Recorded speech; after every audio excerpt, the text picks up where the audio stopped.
ভাই, মাথার উপর ফ্যান আছে,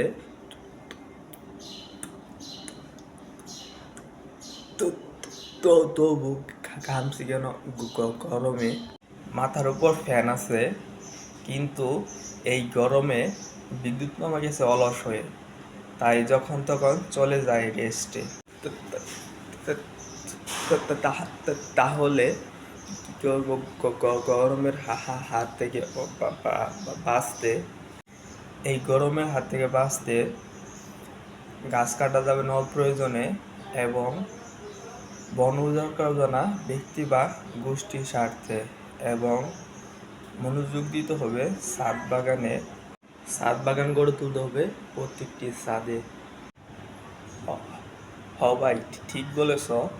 তবেই তো কষ্ট লাঘব হবে শ্রমিকের, কেননা আমরা ক্লান্ত হয়ে একটু বিশ্রাম নেই গাছের ছায়ার নিচে।